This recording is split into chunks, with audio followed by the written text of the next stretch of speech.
Football is back, and with that comes watching every quarterback's every single move every Sunday. There are plenty of teams that are set at quarterback, and those are probably going to be the better teams in 2022. But what about those teams that have some uncertainty? There are a lot of current backup quarterbacks that are going to see the field this season. There are two separate tiers of backups though. You have the backups who are going to play because the starter is shit, but they don't have a very high ceiling or really anything to be excited about. And then you have the backup rookies who teams are patiently waiting to put in once the starter messes up at all. And that brings us to Kenny Pickett. There was a lot of buzz that Kenny Pickett would be the first quarterback off the board at the draft this offseason, and while he didn't go until a little later than we expected at 20 to the Steelers, he was still the first quarterback taken. Now, the Steelers went out and signed Mitch Trubisky this offseason, who is slated to start for Pittsburgh to begin the year. But when you take a quarterback in the first round, you usually are expecting them to play. So as soon as Trubisky messes up, Pickett will likely take over, and I think he should have the talent to succeed. Now, Kenny Pickett did have a bit of an unorthodox time at Pitt, but it did all work out in the end. He spent most of his true freshman year at Pitt as the backup, but he did actually get to start one game, and it ended up being one hell of a game. The Panthers threw him out against number 2 Miami, and somehow Pitt won, and it ended Miami's potential perfect season. Pickett threw for 193 yards and a touchdown, and even rushed for 60 yards and 2 touchdowns. He was allowed to start the following season, and while Pitt did end up winning the ACC Coastal for the first time, the Panthers and Pickett,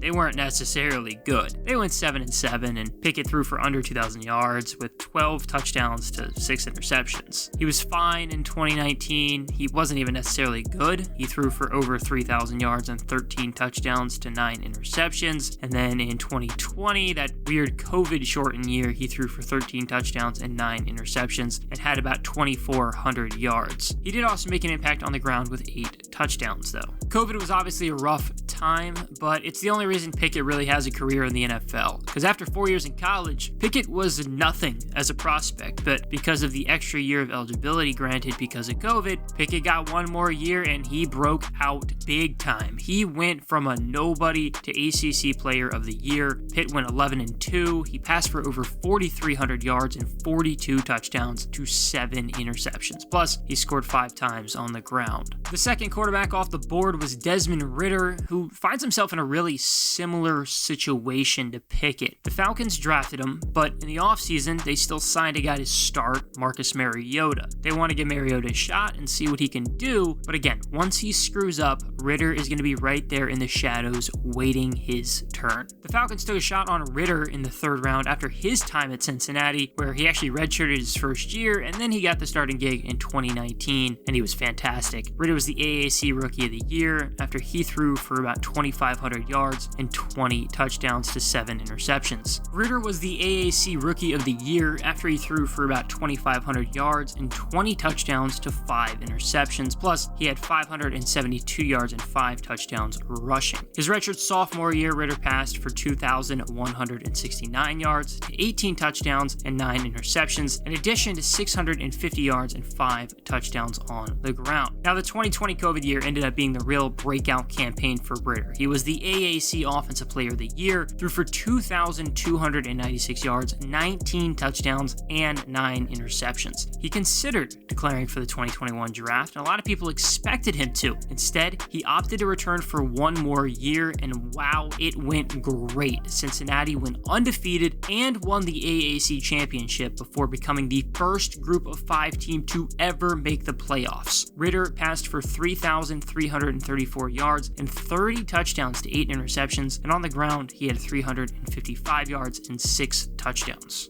Tannehill is the better quarterback than Willis. That's the reality, but if this season turns into a complete bust for the Titans, don't be surprised if they throw out Willis just to see what they have. Willis is a guy that was said not to just be a first-round pick, but projected as high as 2nd overall, but clearly teams had a lot of concerns because because he slid all the way down to the third round to the Titans. Now, Willis originally committed to go to Auburn, but he only ended up spending 2 years there, threw 14 passes, and he didn't get a lot of play time, and he knew he wasn't going to, so that's why he decided to transfer out to Liberty. After sitting out 1 year because of transfer rules, he was the Flame starter and ended up having a really good season. Liberty went 9-1, and Willis threw for 2,250 yards and 20 touchdowns to 6 interceptions. Plus, he had 944 yards and found the end zone 14 times in the run game. The Flames weren't necessarily as good in 2021, but Willis was still really good. He threw for over 2,800 yards and had 27 touchdowns to 12 interceptions. Plus, on the ground, he had 878 yards and 13 touchdowns. Now, onto the quarterbacks that aren't very sexy and are only really playing because the starter in front of them sucks, like Drew Lock. The Broncos selected Lock back in 2019 in the second round, and his rookie year got off to a really rocky start. He suffered a thumb injury in the preseason, and he landed on injured reserve. He was activated in late November and took over as the starter, and man,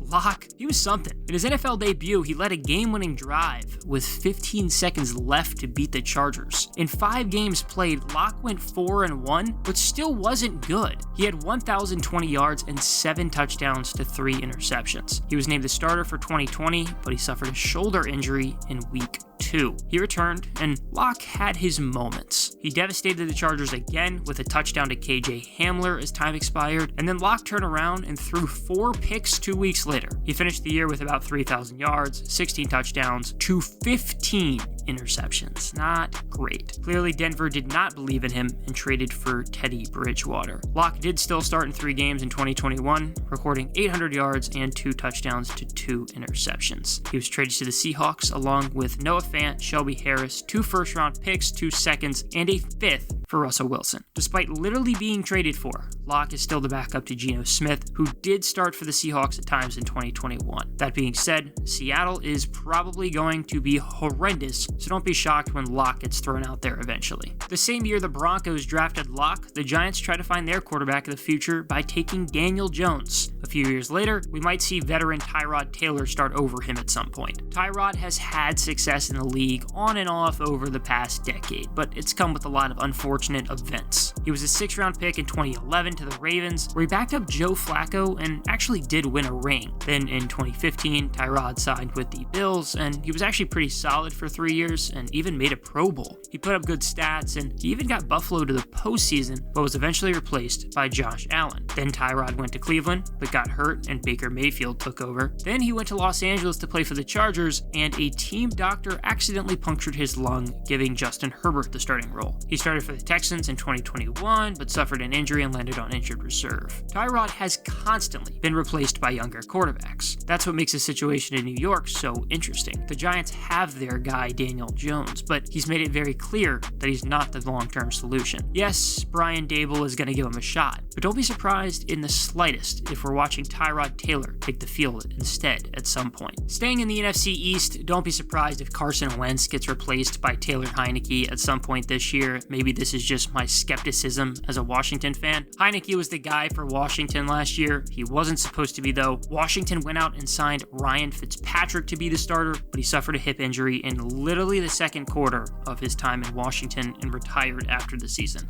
Heinicke was okay-ish, I guess. He threw for over 3,400 yards and 20 touchdowns, but it came with 15 interceptions. Washington has started at least 3 quarterbacks every single season since Kirk Cousins left in 2017. It's been a non-stop revolving door at quarterback, and as much as the Commanders want Wentz to be the answer, he might suck or even get hurt. But that's why you have a backup quarterback. When it's a rookie, you think they could be the future, or they're just a shit second string you have in case the starter sucks.